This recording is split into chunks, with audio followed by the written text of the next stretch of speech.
Hi painters. So a couple of quick tips before you start your own independent painting. They aren't necessarily covered directly in the other tutorials, so I just wanted to make sure this is very clear.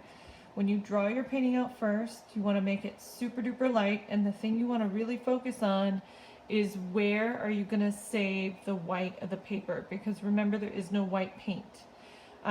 What you want to do is look for any highlights that are really bright and either draw where they are and make sure not to paint there, or just remember where they are and make sure not to paint there. Or lastly, my tip for you is to use tape, like regular painting tape or even masking tape, any kind of white tape that will work. I don't think Scotch tape will work. Clear tape probably won't work because it'll rip the paper off.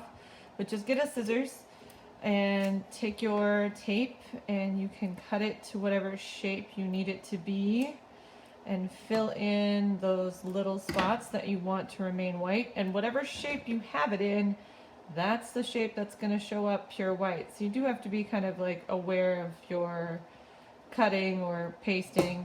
I want this highlight to be this shape.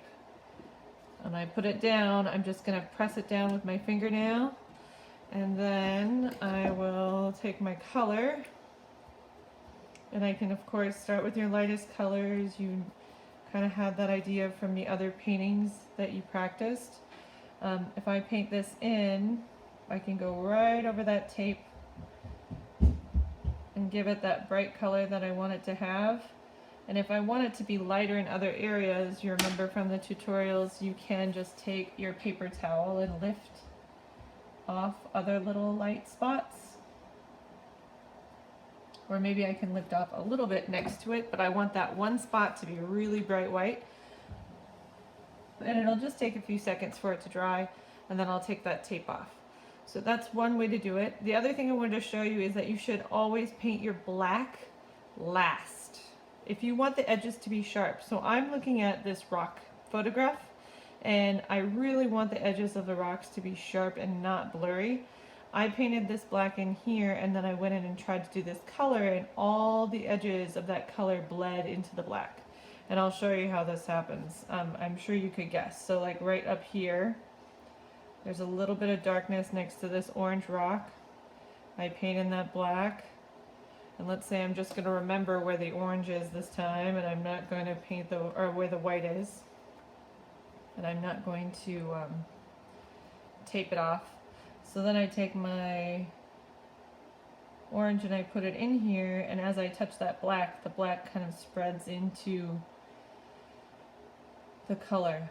So if the black dries, it's less likely it will bleed, but it is still going to bleed. So I would still recommend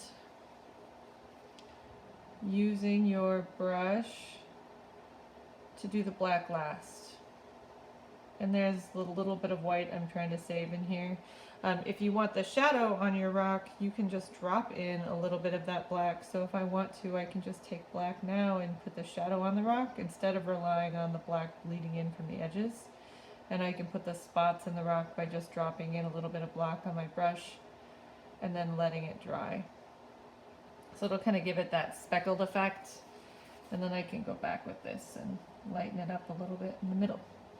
But black should be last. If the color is completely dry on your paper, you can take your black paint and you can put a really sharp edge in, and that will look good. If you want an outline, I recommend doing the black last.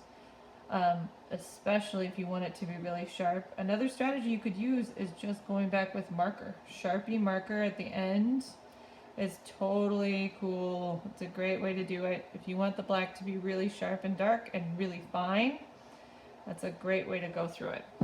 So I wanted to give you those two little tips. Now this should be dry enough for me to pull this little piece of tape off.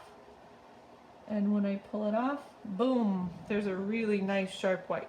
So this is just regular, it's called duck masking tape, but you can get blue painter's tape, you can get the white masking tape, any tape will work that will peel off the paper without ripping it. And your paper is pretty strong, so it should be able to take it. So those were the two main tips I wanted to give you. Paint your lightest colors first, darkest colors last, black outlines should be very, very last. All right? Good luck, painters. Have fun.